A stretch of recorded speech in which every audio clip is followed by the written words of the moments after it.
Everyone, good morning. मैं आकांक्षा सिंह आप सबका स्वागत करती हूँ हमारे पैगासस के ऑफिशियल यूट्यूब चैनल पर। ओके, आज हम लोग डिस्कस करेंगे अपने 24 फरवरी से रिलेटेड जितने भी इंपॉर्टेंट करंट अफेयर्स हैं, A to Z अपन सारे डिस्कस करेंगे। इसके अंदर आपके पास कुछ टॉपिक्स होते हैं जिसके ऊपर हम लोग न्यूज़ कवर करते हैं। ये चीज़ें आपके एग्जाम के लिए बहुत इंपॉर्टेंट बनती है। ठीक है, स्टार्ट करते हैं हम लोग हमारा सेशन। सबसे पहला न्यूज है आपके पास एशियन डेवलपमेंट बैंक। ठीक है, ADB यानी एशियन डेवलपमेंट बैंक, इसने क्या किया है, 23 मिलियन लोन दिया है। किसको? गुजरात को। ठीक है, 23 मिलियन का $23 मिलियन $23 का लोन दिया है। किसको? गुजरात को। अब देखो थोड़ा सा अपन है ना इसके ऊपर स्टैटिक पे जाते हैं, थोड़ी सी चीज़ याद रखनी है। ADB एशियन डेवलपमेंट बैंक, इसका हेडक्वार्टर कहाँ है? तो मनीला, फिलीपींस के अंदर। ठीक है, मनीला फिलीपींस में इसका हेडक्वार्टर है। मसद सागू आसाकावा कौन है? मसद सागू आसाकावा कौन है? तो इसके चेयरमैन है। ये दो चीज़ें याद रख लेना, एग्जामिनर आपसे पूछ सकता है। इसके अलावा हम वापस आते हैं हमारे न्यूज़ के ऊपर। कुछ सवाल ऐसा पूछा जा सकता है, हाल ही में एशियन डेवलपमेंट बैंक ने कितना लोन प्रोवाइड किया है गुजरात को? तो ध्यान रखना है 23 मिलियन किसको प्रोवाइड किया है? गुजरात को। और गुजरात में किस पर्पस के लिए प्रोवाइड किया है? तो फिनटेक के लिए। फिनटेक यानी फिनेंशियल टेक्नोलॉजी, यानी कि क्या करना है, और ये होगा कहाँ पे? फिनटेक एक इंस्टीट्यूट बनाना है कहाँ पे? Gift city. Gift city, gift city कहाँ है आपके? तो ध्यान रखना है गिफ्ट सिटी मतलब गिफ्ट सिटी जो है, प्राइम मिनिस्टर मोदी जी ने गुजरात के अहमदाबाद में एक सिटी बनाया है जिसका नाम है गिफ्ट सिटी। ठीक है, Gujarat international finance tech city, ये इसका फुल फॉर्म है। तो ध्यान रखना, आपको फुल फॉर्म भी ध्यान रखना है, ये चीज़ इसकी फुल फॉर्म है। यहाँ पे फिनेंशियल टेक इंस्टीट्यूट ओपन किया जा रहा है। ठीक है, किस लिए? फाइनेंस टेक एडवांसमेंट, यानी कि एक इंस्टीट्यूट ओपन होगा जिसके अंदर जितने भी है ना, क्या होगा, फाइनेंस और टेक्नोलॉजी से रिलेटेड। ठीक है, फाइनेंस एंड टेक्नोलॉजी से रिलेटेड लोगों को क्या किया जाएगा? इंस्टीट्यूट होता है। इंस्टीट्यूट में क्या होता है? एक ऐसा सेंटर होता है जहाँ पे आपको एजुकेट किया जाता है। ओके, जहाँ पे क्या किया जाता है?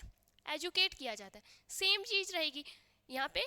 इनोवेशन सेंटर के लिए बनाया गया ये जो फिनटेक सेंटर है, एक टाइप का इनोवेशन सेंटर है, यानी नए नए आइडियाज़ जो कि फिनटेक मतलब क्या कंपनीज होती है आपके पास, जैसे फ़ोनपे हो गया, पेटीएम हो गया, ये सब आपके पास फिनटेक कंपनीज होती है। तो इन कंपनीज के अंदर जो इनोवेशंस वगैरह यूज़ में आती है, तो ऐसे बहुत सारे स्टार्टअप्स कंपनी, नए नए स्टार्टअप्स आ रहे हैं। बेसिकली मेन रीज़न क्या था प्राइम मिनिस्टर मोदी जी का ये जो गिफ्ट सिटी बनाने का? मेन रीज़न क्या था कि जो दुनिया भर के बड़े बड़े बिजनेसमैन हैं, बड़े बड़े जो फिलॉन्थ्रोपिस्ट हैं, ठीक है, इंडस्ट्रियलिस्ट हैं, ये लोग इंडिया के अंदर क्या कर सकते हैं? इस सिटी के अंदर मतलब एक प्रॉपर जगह मिल जाएगी। वरना क्या है कि हर एक इंसान से अलग अलग जाकर बात करनी पड़ती। अब आपके पास क्या है? एक पूरा ऐसा सिटी बनाया हुआ है जिसके अंदर क्या किया जाएगा, हर टाइप के लोग, हर टाइप के बिजनेसमैन वहाँ पे अवेलेबल होंगे, और जो दुनिया भर के इंडस्ट्रियलिस्ट है, बिजनेसमैन है, वो सब आकर वहाँ पे इन्वेस्टमेंट कर सकते हैं, अपने आइडियाज़ दे सकते हैं। तो यहीं पे गिफ्ट सिटी एक बहुत बड़ी सिटी है। ठीक है, इसके अंदर बहुत सारी चीज़ें, बहुत सारे अलग अलग बिल्डिंग्स हैं, अलग अलग कोई भी इनॉग्रेशन होता है, ऑडिटोरियम है। तो मैं समझो कि इंडिया के अंदर अगर बिजनेस पर्पज़ के लिए कोई सिटी है तो वो क्या है? Gift city. इसके अंदर पूरी दुनिया के बड़े बड़े बिजनेसमैन यहाँ पे आते हैं, और इंडियन बिजनेसमैन, इंडियन जो स्टार्टअप्स होते हैं उनसे रिलेटेड जो भी आपके पास नए नए मुद्दे होते हैं, नए नए इनोवेटिव आइडियाज़ यानी कि यूनिक आइडियाज़ जो हमारे यहाँ के लोगों को आता है, उस पर डिस्कशन होता है। वहीं पे एक फिनटेक इंस्टीट्यूट बनाने के लिए एशियन डेवलपमेंट बैंक ने क्या किया है? $23 मिलियन का लोन प्रोवाइड किया है। ठीक है, अब ये इंस्टीट्यूट क्या करेगा? जो भी आपके नए नए आइडियाज़ हैं यहाँ के स्टार्टअप्स के लिए, उन सबको बूस्ट करेगा और बाकी लोगों के आइडियाज़ के साथ मिक्स करके एक बेटर आइडिया निकालेगा। ये है आपके पास न्यूज़। ठीक है, कहाँ पे ओपन किया जा रहा है? गिफ्ट सिटी, गुजरात के अंदर। अगला न्यूज़ है आपके पास, prime minister Modi to lay foundation for 550 Amrit Bharat station. ठीक है, अमृत भारत स्टेशन बताया था मैंने तुम लोगों को। अमृत भारत स्टेशन क्या है? प्राइम मिनिस्टर जी ने क्या कहा था कि इंडिया के अंदर हम क्या करेंगे, ऐसे ऐसे स्टेशंस बनाएंगे। ठीक है, वरना जैसे तुम एयरपोर्ट वगैरह जाते होगे तो एयरपोर्ट में क्या होता है, आपके पास मॉल्स होते हैं, ठीक है, फूड कोर्ट होता है, लॉन्च एरिया होता है, सब कुछ होता है। धीरे धीरे तुमने देखा होगा बहुत सारे ऐसे स्टेशन है जहाँ पे आपको लॉन्च एरिया, फूड कोर्ट तो मिल जाता है, बट अभी तक तुम्हें शॉपिंग मॉल और जैसी चीज़ें नहीं मिलती जो कि एयरपोर्ट पे तो मिल जाती है। तो वैसे ही उस लेवल का जो है फैसिलिटी प्रोवाइड करना है इंडियन सिटीजन्स को, कहाँ पे, रेलवे स्टेशन पे। तो ये अमृत भारत स्कीम, ठीक है, अमृत भारत जो है ना, अमृत भारत स्टेशन का जो स्कीम है वो ये है, ध्यान रखोगे आप लोग।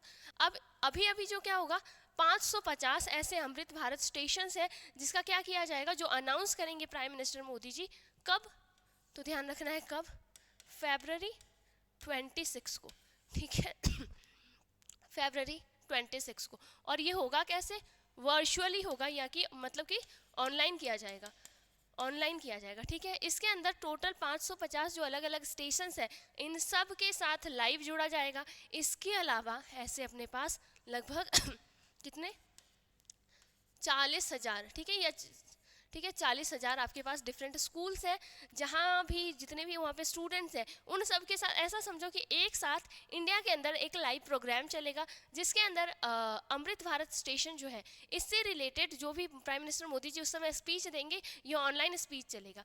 इसके अंदर क्या होगा कि है ना, जितने भी स्टेशन हैं उन सबको रीडेवलप किया जाएगा, यानी कि जैसे कि है ना, अयोध्या के बारे में पढ़ा था, अयोध्या जो रेलवे स्टेशन है हाल ही में उसका नाम बदल के क्या मतलब अयोध्या रेलवे स्टेशन का हाल ही में नाम बदल के क्या कर दिया गया था, तो महर्षि वाल्मीकि, ठीक है। तो अब महर्षि वाल्मीकि, मैंने तुम्हें क्या कहा था, वो 3 अलग अलग स्टेज में बनेगा, 3 अलग अलग फेज़ में उसको बनाया जाएगा। तो उसका फर्स्ट फेज़ अभी राम मंदिर के टाइम रेडी हो गया था, फर्स्ट फेज़ मतलब कि सिर्फ ग्राउंड फ्लोर। अब सेकंड फ्लोर है, उस पर क्या होंगे आपके फूड कोर्ट, लॉन्च एरिया वगैरह। फिर थर्ड फ्लोर है, उसके ऊपर क्या होगा, शॉपिंग मॉल, ये सारी चीज़ें। तो हर एक स्टेशन को इस लेवल का बनाना है, इसमें बहुत सारी चीज़ें प्रोवाइड करनी है, पूरा का पूरा एक मास्टर प्लान रहेगा, ठीक है। मीन्स वेटिंग हॉल्स, आपके पास टॉयलेट, स्टेशन एक्सेस, ये सारे कुछ एरियाज रहेंगे, ठीक है। इंटीग्रेशन सिटी इंफ्रास्ट्रक्चर, बहुत ही बेस्ट इंफ्रास्ट्रक्चर रहेगा।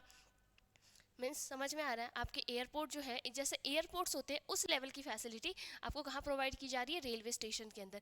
इसी टाइम पे क्या होगा, जो स्टूडेंट्स हैं इंडिया के अंदर, ठीक है, इंडिया के जो स्टूडेंट्स हैं, तो 4 लाख ऐसे स्कूल स्टूडेंट्स रहेंगे जिनके बीच में ऐसे कंपटीशन कराया जाएगा, ठीक है, ऐसे कंपटीशन कराया जाएगा। और ये ऐसे कंपटीशन है, इसका जो टाइटल है, मीन्स किस टॉपिक पे आपको ऐसे लिखना है वो फिक्स हो चुका है। तो क्या है, 2047 विकसित railway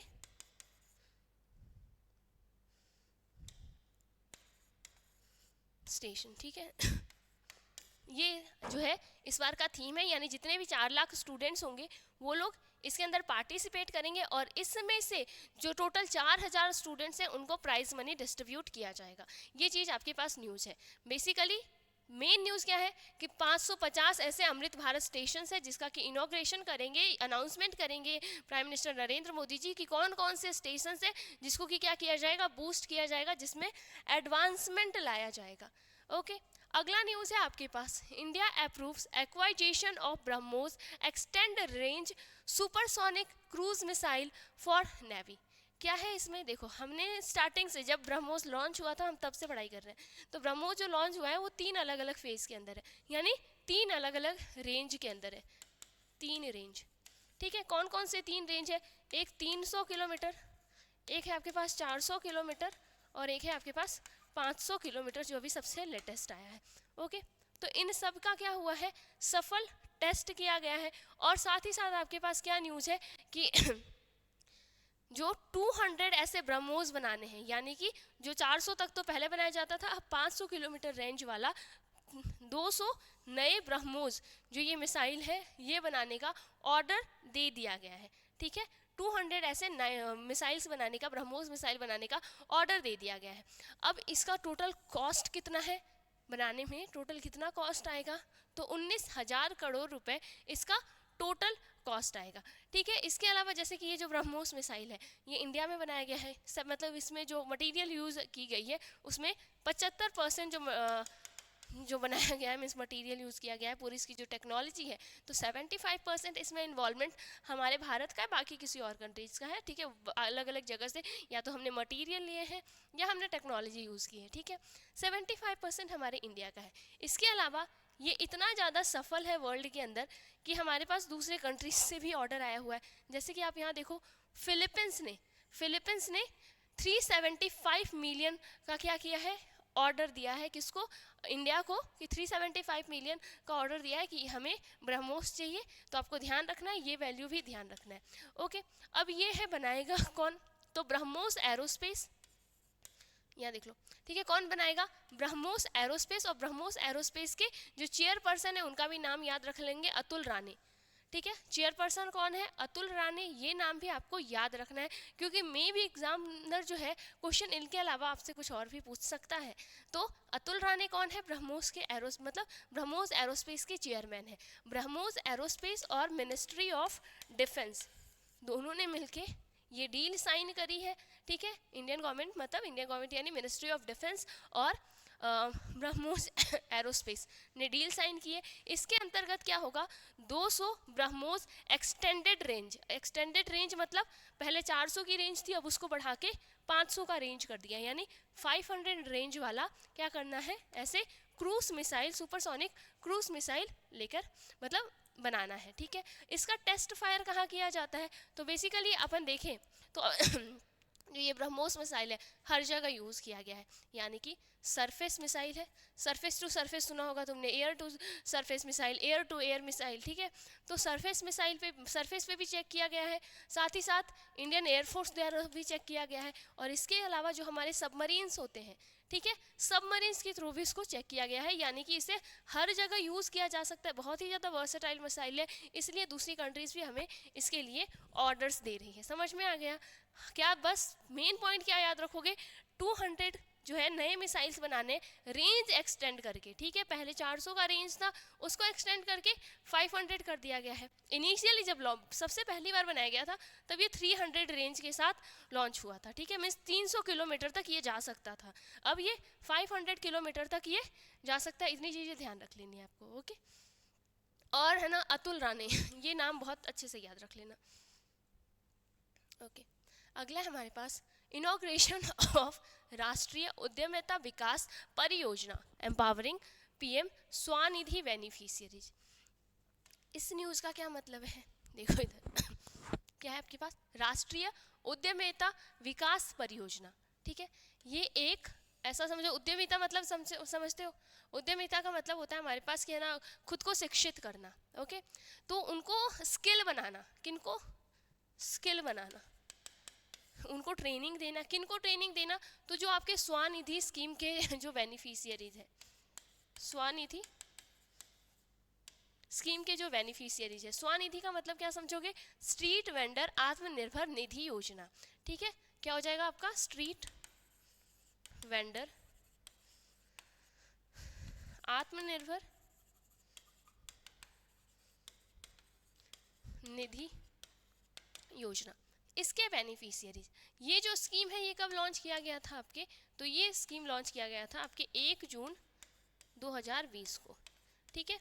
prime minister Narendra Modi ji ने लॉन्च किया है, इस टाइम ये स्कीम लॉन्च किया गया था। इस स्कीम के अंदर जो भी स्ट्रीट वेंडर्स है, हुआ क्या था, हमारे कोविड के टाइम जो आपके स्ट्रीट वेंडर्स थे, पूरा लॉकडाउन था, तो स्ट्रीट वेंडर्स कहीं भी जाकर अपना सामान सेल नहीं कर सकते थे। तो उस टाइम सबसे ज़्यादा बहुत लॉस हुआ था इन लोगों को, क्योंकि सारे स्ट्रीट्स ही बंद थे, तो कौन खरीदेगा इनका सामान।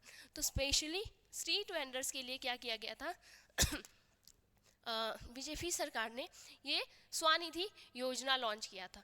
तो अब आपके पास क्या है, उस समय तो लॉन्च किया गया, अब इसी के अंदर क्या हुआ है, एक इंस्टीट्यूट बनाया गया है, इंस्टीट्यूट बनाया गया है, ठीक है। अब जो ये इंस्टीट्यूट है, नाम क्या है, राष्ट्रीय उद्यमिता विकास परियोजना, ठीक है। ये आपके पास एक इंस्टीट्यूट है, यहाँ पे क्या किया जाएगा, जो आपके स्ट्रीट वेंडर्स हैं उनको स्किल सिखाई जाएगी। यानी मान लो कोई पानीपुरी बना रहा है, ठीक है, तो आप पानीपुरी कैसे फटाफट बना सकते हो, या पानीपुरी की अलग अलग वेराइटीज़ में बना सकते हो। आपने है ना देखा होगा कि एक जो नॉर्मल सिर्फ एक पानी वाला पानीपुरी भी सेंड कर रहा है, दूसरे साइड में 4-5 अलग अलग फ्लेवर वाले पानीपुरी सेंड कर रहा है। तो इन सब से चीज़ें क्या होता है, लोगों का इंगेजमेंट बढ़ता है, लोगों के ना मीन्स आप कितने अच्छे कस्टमर से के साथ डील कर रहे हो, उतना अच्छा आपकी अर्निंग होगी। तो इन सब चीज़ों के लिए उनको स्किल सिखाई जा रही है। या फिर मानो किसी को स्किल नहीं आता, मतलब मान लो मुझे ठेला स्टार्ट करना है और मुझे नहीं पता कि पानी पूरी कैसे बनाते हैं, तो मैं स्किल सीखूंगी। या फिर मेरा पहले से अगर बिजनेस करना है, कर रही हूँ, और मुझे आगे इस बिजनेस को और बढ़ाना है, तो उसके लिए क्या होगा, अप स्किल करना। अप स्किल करना यानी कि अपग्रेड, जो स्किल है उसको अपग्रेड किया जाएगा। दोनों चीज़ें हो रही हैं, जिसको कुछ नहीं आता उसको स्किल सिखाया जाएगा, जिसको आता है उसको अपग्रेड किया जाएगा, यानी उनके स्किल्स को और सुधारा जाएगा। फॉर एग्जांपल आप ले लो, कोई है जो कि नाई है, ठीक है, तो अपने बहुत पुराने धंधे कर रहा है, जैसे पुराने टेक्नोलॉजी से ही वो, मतलब मान लो कैंची है और कंघी है, उससे ही बाल काट रहा है। अब उसके अपग्रेड किए जाएंगे, मतलब उसको नए चीज़ें बताई जाएगी, नए हेयर स्टाइल सिखाए जाएंगे, ये सारी चीज़ें आपको समझनी है।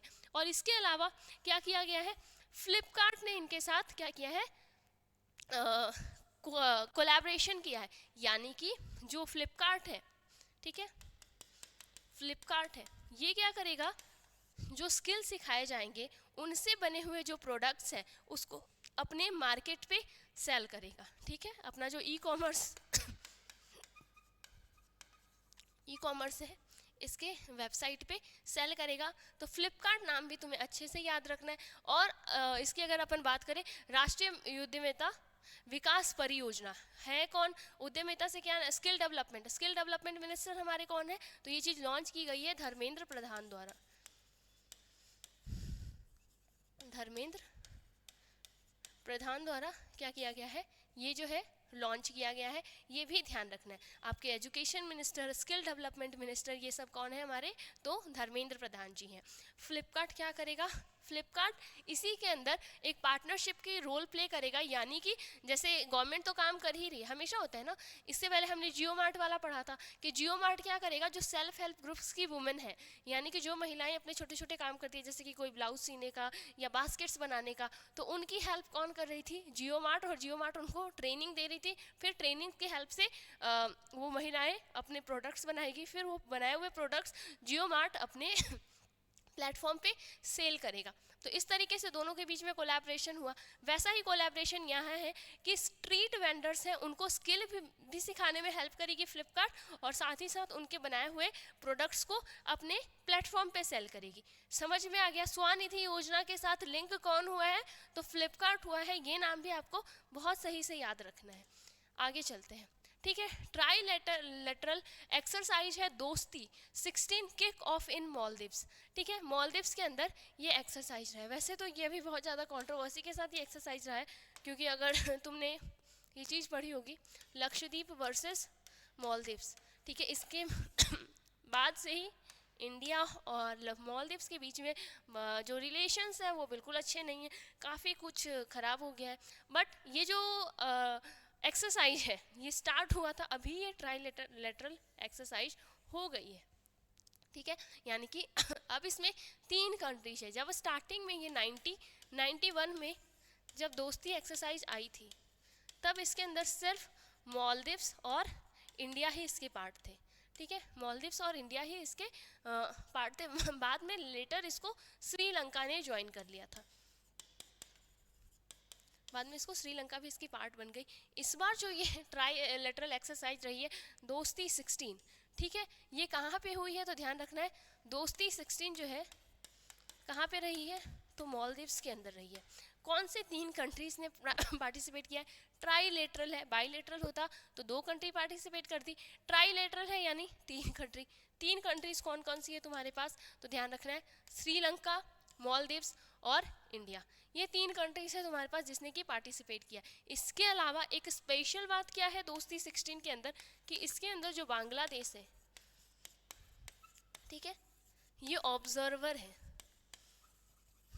ऑब्जर्वर मतलब कि ये एक्सरसाइज के अंदर पार्टिसिपेट नहीं कर रहा है, ठीक है, ये एक्सरसाइज के अंदर पार्टिसिपेट नहीं कर रहा है, ये सिर्फ देखेगा कि हाँ एक्सरसाइज हो कैसे रही है। आगे चल के मे बी ये भी पार्टिसिपेट कर ले, बट अभी ये कोई पार्टिसिपेशन नहीं रख रहा है, ये सिर्फ ऑब्जर्वर की तरफ प्ले कर रहा है रोल। तो ध्यान रखना ये आपकी ट्राईलेटरल एक्सरसाइज ही है। जैसे ही 4 हो जाते तो आपकी मल्टीलेटरल एक्सरसाइज हो जाती, पर ये मल्टीलेटरल नहीं है, सिर्फ बांग्लादेश क्या कर रहा है, दूर बैठा ऑब्जर्व कर रहा है। जैसे हमारा आदित्य L1 है, वो क्या कर रहा है, वो सिर्फ ऑब्जर्वर सैटेलाइट है, ठीक है, वो क्या कर रहा है, सन के ऊपर बहुत दूर से, अर्थ से कितना दूर है, 1.5 मिलियन ना, मीन्स टोटल 150 मिलियन डिस्टेंस है सन और अर्थ के बीच में, उसमें सिर्फ 1.5 मिलियन डिस्टेंस पे कौन बैठा है, आदित्य L1 ये क्या है, सिर्फ एक ऑब्जर्वर सैटेलाइट है, यानी सन के ऊपर नज़र रख रहा है कि सन में चीज़ें कैसे चल रही है।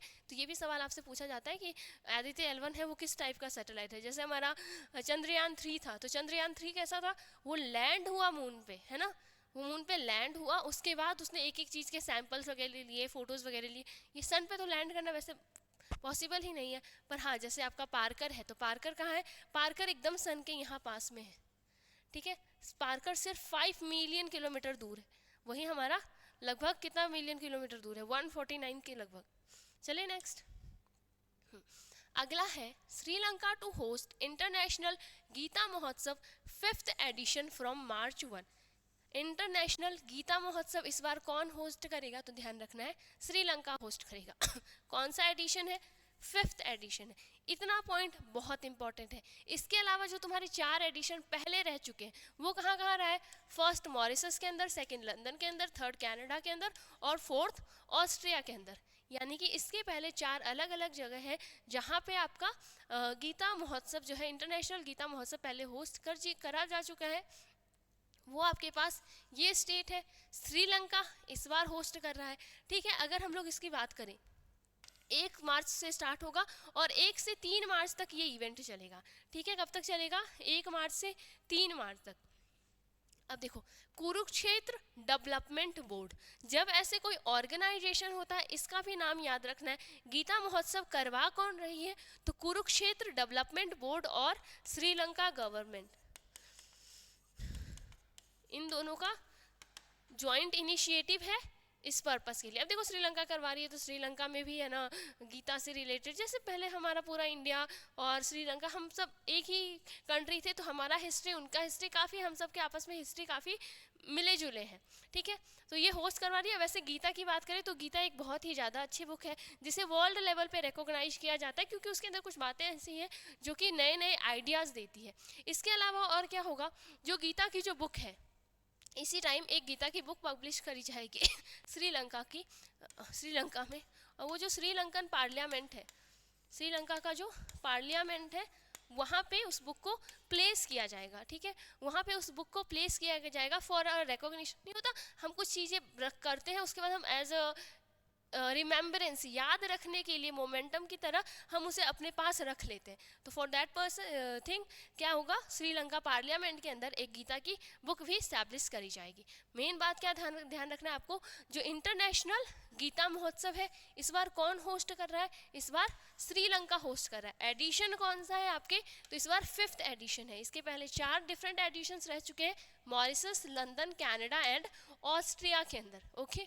कौन करवा रहा है, तो कुरुक्षेत्र डेवलपमेंट बोर्ड करवा रहा है, किसके साथ मिलके, श्रीलंकन गवर्नमेंट के साथ में मिलके करवा रहा है। इतनी चीज़ें हमें ध्यान रखनी है। अगला है हमारे chief justice of India DY Chandrachud, ठीक है, यहाँ पे पूरा ही नाम लिख लो, DY Chandrachud inaugurates Ayush wellness centre at supreme court premises. देखो हमने अभी पढ़ा था जब सुप्रीम कोर्ट का क्या आया था, गोल्डन जुबली, तो पहले ही इसको है ना लगभग 7,000 करोड़ का अमाउंट दे चुकी है इंडियन गवर्नमेंट की, आपकी नई बिल्डिंग बनानी है। उसके बाद ये गोल्डन जुबली के टाइम 800 करोड़ रुपए का और ठीक है 800 करोड़ और प्रोवाइड किया गया कि आप नई बिल्डिंग बनाएंगे। तो उसी के अंतर्गत क्या हुआ है, एक आयुष सेंटर बनाया गया है। कौन सा सेंटर, आयुष वेलनेस सेंटर, ठीक है, याद रखोगे, Ayush wellness centre, wellness centre. ये है किस लिए, तो स्पेशली ये चीज़ बनाई गई है किसके लिए, तो सुप्रीम कोर्ट के जो जज हैं, ठीक है, सुप्रीम कोर्ट के जो जज हैं और जो स्टाफ्स हैं उनके लिए ये सेंटर बनाई गई है। यानी उनके वहाँ के जो सेंटर्स हैं उनको मतलब वहाँ के जो जजेज हैं, वहाँ के जो स्टाफ है, उन लोगों को है ना ट्रेनिंग वगैरह प्रोवाइड किया जाएगा। साथ ही साथ उनके हेल्थ के बारे में उनको जागरूक किया जाएगा, नई नई चीज़ें लेकर आई जाएगी, ये सारा कुछ किया जाएगा। इसके अलावा आयुष होलिस्टिक वेलनेस सेंटर इसका नाम है, आयुष वेलनेस सेंटर ओपन किया जाएगा, पर एक्चुअल में उस सेंटर का पूरा नाम क्या है, तो Ayush holistic wellness centre. Inauguration किनके द्वारा किया गया है? DY चंद्रचूड़ जी के द्वारा। वेलनेस सेंटर है यानी समझो एक तरीके का हॉस्पिटल है, और हॉस्पिटल में जो भी चीज़ें सुविधाएं मिलती है वैसी ही सुविधाएं प्रोवाइड की जाएगी किनको? जो सुप्रीम कोर्ट के जजेस हैं, सुप्रीम कोर्ट से रिलेटेड जो स्टाफ्स हैं, उन सबको प्रोवाइड किया जाएगा। ठीक है, इतनी चीज़ें आप लोगों को ध्यान रखनी है। नेक्स्ट चलते हैं। और हमारे आयुष मिनिस्टर, ठीक है, आयुष मिनिस्टर कौन है हमारे? तो सर्बानंद सोनोवाल, वो भी इसके टाइम मौजूद थे। अगला है आपके पास Ayush and tribal affair minister. Ayush minister again कौन है हमारे पास? ठीक है, सर्बानंद सोनोवाल। और ट्राइबल मिनिस्टर कौन है आपके? अर्जुन मुंडा।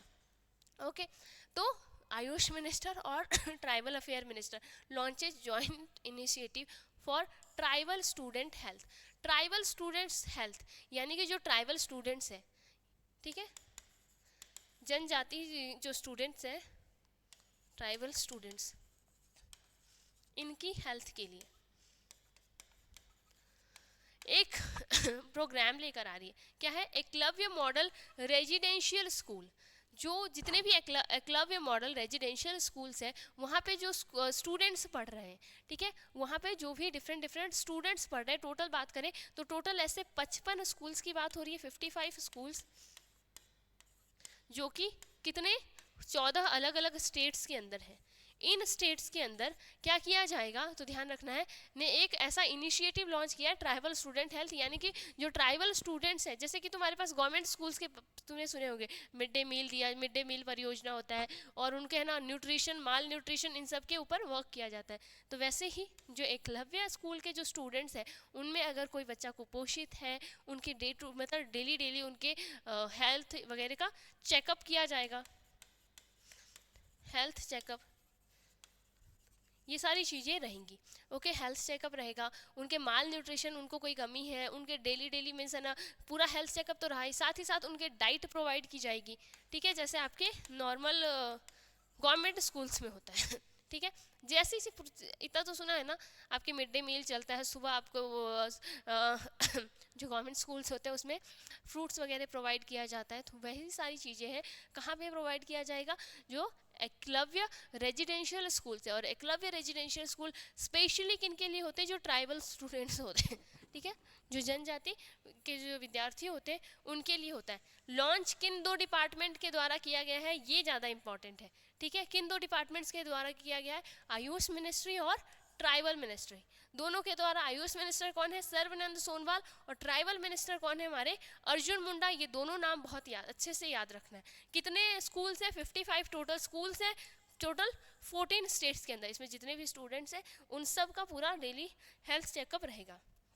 अगला है दादा साहेब फाल्के अवार्ड 2024 अनाउंस्ड, ठीक है, अनाउंस किया गया है दादा साहेब सॉरी, ठीक है, दादा साहेब फाल्के अवार्ड जो है, ओके, इसके अंदर बात करी जाए तो ये आपके नाम देख लो, Dada Saheb Phalke international film fair. ठीक है, इंटरनेशनल फिल्म फेयर जो अवार्ड रहे हैं ये आपके पास अवार्ड्स रहे। इसके अंदर क्या है? बेस्ट एक्टर का अवार्ड किसको दिया गया है? शाहरुख खान को जवान। वैसे ये जो तुम्हारे पास है ना बहुत लंबी लिस्ट है, बहुत सारे लोगों को बहुत सारे अवार्ड्स दिए गए हैं। ये कुछ मेन है जिस पे जनरली एग्जामिनर क्वेश्चन पूछ लेता है, नहीं तो आपके पास हर जगह आपको पूरी की पूरी लिस्ट अवेलेबल हो जाएगी। वो चीज़ें मैं वो लेकर आई हूँ जो बार बार क्वेश्चन आपसे पूछे जाते हैं। तो बेस्ट एक्टर का अवार्ड शाहरुख खान को दिया गया है जवान मूवी के लिए। बेस्ट एक्ट्रेस का अवार्ड रानी मुखर्जी को मिसेज चैटर्जी वर्सेस नॉर्वे। ठीक है, मूवी देखी होगी तुमने, मिसेज चैटर्जी बहुत छोटी, मतलब उनके बस छोटे बेबीज़ होते हैं और नॉर्वे गवर्नमेंट उनको लेके चली जाती है, क्योंकि नॉर्वे में अलाउड नहीं है कि पेरेंट्स अपने बच्चों को चाटा मार सकते हैं या है ना हाथ से खाना खिला सकते हैं। जैसे इंडिया में अपन हाथ से खाना खिलाते हैं, वहाँ स्पून से खिलाना मैंडेटरी है। तो वही कि वहाँ पे इंडियंस को रहना बहुत मुश्किल होता है। This is the best film again जवान को दिया गया है। बेस्ट डायरेक्टर संदीप रेड्डी, यानी कि जो एनिमल मूवी आई है रणबीर कपूर की, उसको मिली है। बेस्ट एक्टर क्रिटिक्स एक अलग कैटेगरी होता है, उसमें विकी कौशल को सैम बहादुर के लिए। Next best actress Kareena Kapoor. Best film 12th fail और बेस्ट डायरेक्टर, ठीक है, एटली, जवान जो मूवी है वो एटली ने डायरेक्ट की थी, साउथ डायरेक्टर है। तो ये अलग अलग तुम्हारे पास अवार्ड है जो कि बहुत ज़्यादा इंपॉर्टेंट है। इसके अलावा है तुम्हारे पास OTT अवार्ड्स। OTT यानी कि जो टेलीविज़न पे जो चीज़ें रिलीज़ होती है, टेलीविज़न पे या फिर मान लो नेटफ्लिक्स के ऊपर, हॉटस्टार के ऊपर, ऐसे जो आपके OTT है, यानी कि थिएटर में रिलीज़ नहीं होती है, OTT पे रिलीज़ होती है। तो उसमें अगर बात करी जाए बेस्ट वेब सीरीज किसको मिली है? शाहिद कपूर की जो फर्जी आई थी, ठीक है, वो। Best actress web series Sushmita Sen की जो आर्या 3 है, ठीक है। नेक्स्ट बात करें best actor in web series, Aditya Roy Kapoor को नाइट मैनेजर के लिए, अस्कूप करिश्मा टन्ना को मिला है एक्ट्रेस वेब सीरीज के लिए। बेस्ट वेब सीरीज है फर्जी, ओके। और है best web series critics the railway man, किन की है? आर माधवन की, ठीक है। तो इसको और ये जो रेलवे मैन है ये पूरा आपका भोपाल ट्रेजेडी के ऊपर बेस्ड है, और बिल्कुल भी मसाला और के साथ परोसा नहीं गया, टू द पॉइंट एकदम ओरिजिनल स्टोरी लगेगी, बिल्कुल भी मसाला वगैरह मिक्स नहीं किया गया है, सिर्फ क्या हुआ था उस समय वो चीज़ें दिखाई गई है, ओके। तो ये आपके पास कुछ अवार्ड्स के लिस्ट थे जो कि इस बार प्रोवाइड किया गया है। अब अगला है तुम्हारे पास IRCT team up with Swiggy for pre order meal delivery. याद है हम लोगों ने कुछ टाइम पहले किया पढ़ा था कि IRCTC ने क्या किया है, जोमेटो के साथ सेम चीज़ साइन करी थी, है ना। कुछ टाइम पहले हमने पढ़ा था कि IRCTC और जोमेटो ने ये चीज़ साइन करी थी, यानी कि जब अगर हम लोग क्या करेंगे, स्टेशन आने से पहले हम ट्रेन पे अगर ऑर्डर कर देते हैं, क्योंकि देखो तुमने, है ना इन सब कुछ हटाते हैं, सबसे पहले पढ़ते हैं हम लोग क्या है, रेल यात्री, ओके।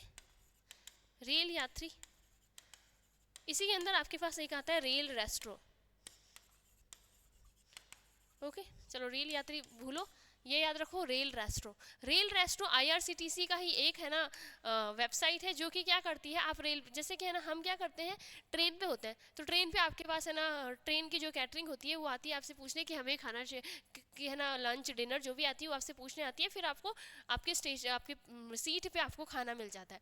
पर हम में से काफ़ी लोग हैं जिनको वो खाने का टेस्ट पसंद नहीं आता, तो क्या है गवर्नमेंट ने क्या किया था, IRCTC ने क्या किया था, रेल रेस्ट्रो लॉन्च किया था। रेल रेस्ट्रो यानी कि जैसे स्टेशन आने वाला होता है, ठीक है, मीन्स मान लो आप कहाँ जा रहे हो, आप दिल्ली से राजस्थान जा रहे हो, ठीक है, तो बीच में बहुत सारे स्टेशन आते हैं, मान लो जयपुर है, तो तुम्हें ऐसा लगता है कि जयपुर आते आते तक मुझे भूख लग जाती है, एक काम करते हो जयपुर के स्टेशन पे मैं मेरे लिए खाना मंगा लेता हूँ। तो रेल रेस्ट्रो से कुछ ऐसे रेस्टोरेंट्स होंगे जो जयपुर में लिंक्ड होंगे, वो क्या करेंगे, आप उन रेस्टोरेंट सेलेक्टेड रेस्टोरेंट वहाँ से आप ऑर्डर खाना आप मंगवा सकते हो, सीधे आपके सीट पे आके आपको स्टेशन जयपुर स्टेशन आते हैं वो आपके सीट पे आकर आपको खाना दे देगा। और ऑब्वियस सी बात है जो कैटरिंग का खाना है वो हमें शायद ही बहुत कम लोगों को ही पसंद आता होगा, तो अब आपके पास रेस्टोरेंट से खाना आ रहा है आपको अच्छा लगेगा। फिर क्या किया था, ये चीज़ चल रही थी पर वही उसमें बहुत सेलेक्टेड रेस्टोरेंट। इसके बाद क्या हुआ था, सबसे पहले IRCTC के साथ डोमिनोज ने टाई अप किया था, यानी कि जो डोमिनोज है वो आपके सीट पे पिज्ज़ा डिलीवर कर सकता है, ठीक है। उसके बाद कौन आया था लाइन के अंदर, डोमिनोज। डोमिनोज मतलब वो आपके सीट पे पिज्ज़ा डिलीवर कर सकते हैं, अब आपको एकदम क्वालिटी फूड आपको आपके सीट पे मिल रही है। उसके बाद क्या हुआ था, जोमेटो। जोमेटो इसके अंदर लाइन में आ गया था। जोमेटो ने क्या किया, जो आपके नॉर्थ इंडिया है, नॉर्थ इंडियन के जो स्टेशंस हैं कौन कौन से सारे स्टेशंस पे नहीं उपलब्ध है, ठीक है। वैसे ही स्विगी भी आपके अभी सारे स्टेशंस पे नहीं अवेलेबल है, जैसे जोमेटो आपके सारे स्टेशन पे अवेलेबल, ये आपके सब पे है। रेल रेस्ट्रो हर एक स्टेशन पे मिल जाएगा आपको। डोमिनोज हज्जी मतलब अगर उस जैसे कि मान लो अगर बात करें अपने जोधपुर की, ठीक है, तो जोधपुर के अंदर अगर रेलवे स्टेशन पे जोधपुर के अंदर अगर डोमिनोज की ब्रांच है तब वो डिलीवर करेगा, नहीं तो नहीं करेगा। ये सिंपल सी चीज़ ध्यान रखनी है। नॉर्थ इंडिया यानी कि न्यू दिल्ली, प्रयागराज, ठीक है, अयोध्या, लखनऊ, कानपुर, ये कुछ स्टेशंस हैं जहाँ पे जोमेटो सर्विस प्रोवाइड करती है। वहीं पे अगर बात करें स्विगी की, तो स्विगी अब एकदम न्यूज़ में है, वो भले याद मत रखना, स्विगी के स्टेशंस याद रखना। स्विगी के स्टेशंस कैसे याद रखोगे, याद रखना BB और VV, ये साउथ इंडिया के अंदर कर रहा है। साउथ इंडिया आपका जोमेटो था वो नॉर्थ इंडिया के लिए था, ये साउथ इंडिया के लिए। साउथ इंडिया यानी बैंगलोर, ठीक है, एक तो सॉरी एक दूसरा स्टेशन हो गया आपके पास भुवनेश्वर साउथ, एक है विशाखापट्टनम और एक हो गया आपके पास विजयवाड़ा। ये उड़ीसा थोड़ा अलग है, सॉरी भुवनेश्वर थोड़ा अलग है। तो ये स्टेशन है जहाँ पे आपके स्विगी जो है सर्विस प्रोवाइड करेगी, ठीक है, समझ में आ गया। हाल ही में IRCTC ने स्विगी के साथ टाई अप किया है, और स्विगी के साथ भी कर चुकी है, जोमेटो के साथ, डोमिनोज के साथ, और एक रेल रेस्टोरेंट है, यानी स्टेट के जो लोकल रेस्टोरेंट है, आपके सिटी के जो लोकल रेस्टोरेंट है, उन सब के साथ भी टाई अप किया गया है। अब तुम्हारे पास ये 2 वन लाइनर न्यूज़ है। इन 2 वन लाइनर न्यूज़ के अंदर क्या क्या चीज़ें हैं यहाँ देख लीजिए। सबसे पहले भोपाल के 2 एथलीट्स हैं, उन्होंने क्या किया है, world's highest frozen lake marathon, ठीक है, सबसे हाईएस्ट फ्रोजन लेक मैराथन है, कहाँ पे हुआ है, Pangong frozen lake marathon. Pangong, Pangong का है लेह लद्दाख के अंदर, ठीक है। तो ये जो लेक है यहाँ पे एक मैराथन रहता है, उस मैराथन के अंदर जीता कौन है, ठीक है, कौन विनर्स रहे हैं, तो भगवान सिंह और महेश खुराना, दोनों कहाँ से हैं, दोनों आपके भोपाल के हैं, तो दोनों नाम याद रखना है। वर्ल्ड का, और इसके अंदर है ना अलग अलग कंट्रीज से पार्टिसिपेट, टोटल 570 पार्टिसिपेंट्स हैं, और लगभग 17-18 अलग अलग कंट्रीज से लोगों ने पार्टिसिपेट किए हैं, पर उसमें दोनों विनर्स, दोनों केसेस के अंदर विनर्स क्या रहे हैं, हमारे इंडिया के विनर्स रहे हैं, ठीक है, ये चीज़ आप लोगों को ध्यान रखनी है। सबसे हाई लगभग 18,000 एल्टीट्यूड के ऊपर ये मैराथन रहा था। अगला है, अगेन तुम्हारे पास वापस एक वन लाइनर न्यूज़ है। एक है ना बहुत ही रेनॉन्ड फुटबॉलर है, सॉकर प्लेयर है, क्या नाम है, जर्मनी से है, एंड्रेस ब्रेहिन, ठीक है। इन्होंने 1990 वर्ल्ड कप के अंदर विनिंग गोल किक किया था। सवाल विनिंग गोल इसलिए लेकर आई हूँ क्योंकि क्वेश्चन ऐसे भी पूछा जा सकता है, विनिंग गोल soccer player recently passed away, उनका नाम क्या है, ठीक है। 1990 के अंदर जर्मनी के लिए विनिंग गोल किया था, तो उनका नाम क्या है, तो नाम ध्यान रखना है, एंड्रयू ब्रेहिम, ठीक है, ये इनका नाम है। इनकी रिसेंटली अभी 65 की एज में डेथ हो गई है। एज उतना इंपॉर्टेंट नहीं है कि कितने साल में डेथ हुई है, क्या क्या इंपॉर्टेंट है, 1990 वर्ल्ड कप विनिंग गोल जो सॉकर प्लेयर है ये है, ठीक है, जर्मनी के लिए खेलते हैं, एंड्रयूस ब्रेहिम इनका नाम है। ओके, चलिए अगला। अब तुम्हारे पास कुछ MCQs है। Education minister Dharmendra Pradhan along with chief minister of Chhattisgarh Vishnudeo Sai, education minister, skill development minister है कौन, हमारे धर्मेंद्र प्रधान। इन्होंने क्या किया है, छत्तीसगढ़ के जो चीफ मिनिस्टर है, क्या नाम है, विष्णुदेव साई, इन्होंने साथ में क्या इनॉग्रेट किया है, PM Shri schools in Raipur, पढ़ाया है मैंने तुम लोगों को, PM श्री स्कूल्स का इनॉग्रेशन किया है। टोटल कितने PM श्री स्कूल्स है, 122, 211, 111, 121, क्या आंसर बताओगे, याद है, 120, ओके, 211 नहीं है, 211 नहीं है, चेक करो फटाफट, वही तो 211 है। लर्न क्या करें आप लोग। नेक्स्ट, अगला है, union government has approved the proposal of the minister of home affairs of the continuation of the implementation of umbrella scheme. एक अम्ब्रेला स्कीम है जो सेंट्रल गवर्नमेंट चला रही थी, किसके लिए, सेफ्टी ऑफ वुमेन्स, महिलाओं को सेफ्टी प्रोवाइड करने के लिए एक अम्ब्रेला स्कीम है, जिसके अंदर है ना 112 ये डायल करना होता है और हाथों हाथ हेल्प आ जाती है, ठीक है। मीन्स हमारे जो अलग अलग डिफरेंट पुलिस स्टेशंस हैं वहाँ पे बहुत सारे पुलिस पर्सनल्स को ट्रेनिंग वगैरह प्रोवाइड की जा चुकी है इस पर्पस के लिए। तो अम्ब्रेला स्कीम है, ठीक है।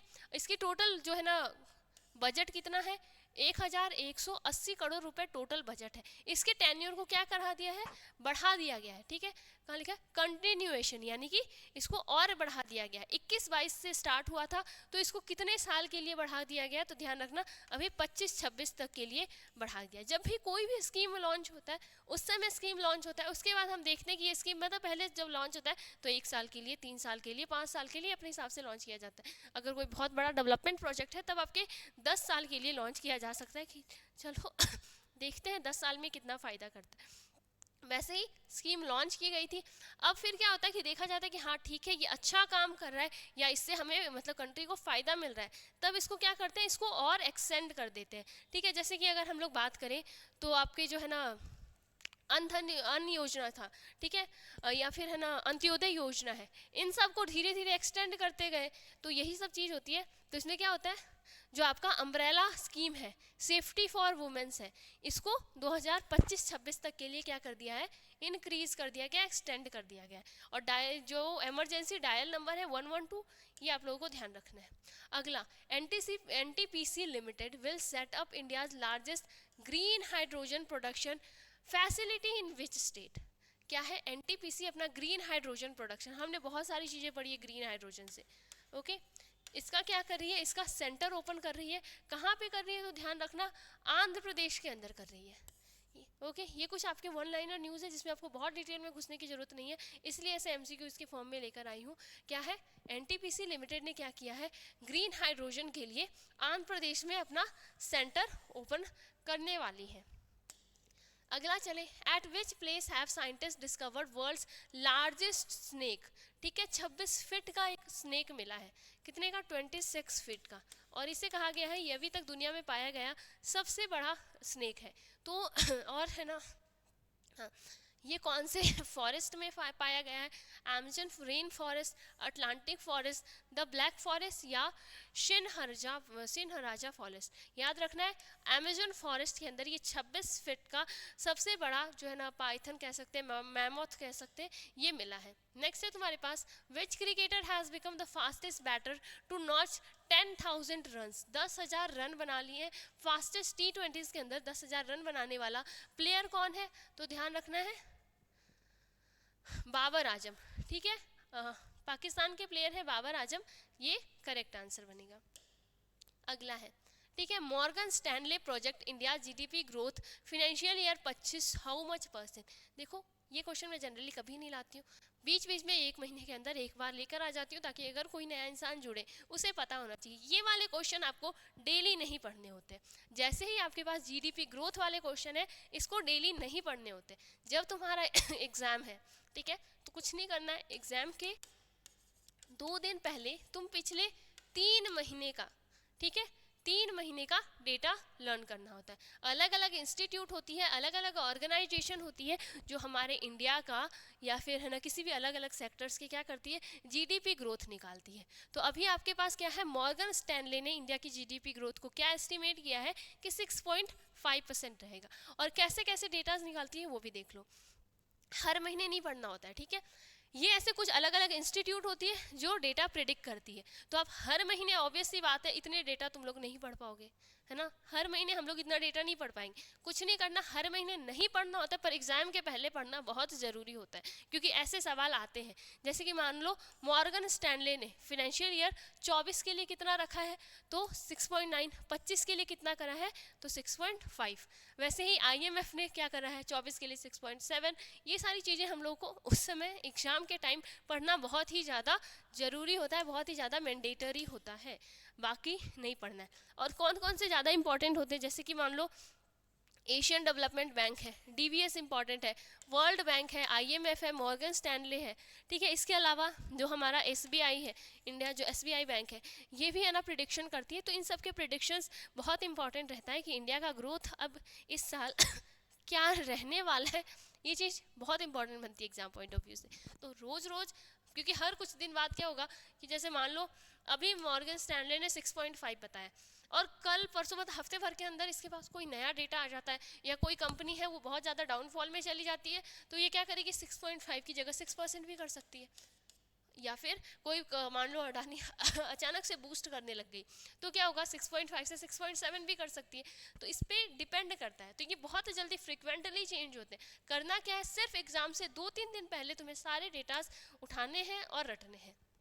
अगला, which of the following has signed an MOU with the Indian air force. इनमें से किसने इंडियन एयरफोर्स के साथ साइन किया है for the integration of futuristic weapon and sensors for LCA, जो आपके तेजस एयरक्राफ्ट है, ठीक है। तेजस एयरक्राफ्ट के लिए हाल ही में किसके साथ IAF ने साइन किया है MOU, तो ध्यान रखना है एरोनॉटिक्स, ठीक है, एरोनॉटिकल डेवलपमेंट एजेंसी के साथ ये चीज़ साइन करी गई है। किसने, फॉर किसके लिए, तेजस के लिए, और किसने, इंडियन एयरफोर्स ने। ओके, तो ये आपके पास कुछ इंपॉर्टेंट क्वेश्चंस थे आज की क्लास से रिलेटेड। होप करती हूँ सेशन अच्छा लगा हो। मिलते हैं हम लोग हमारे नेक्स्ट क्लास के अंदर।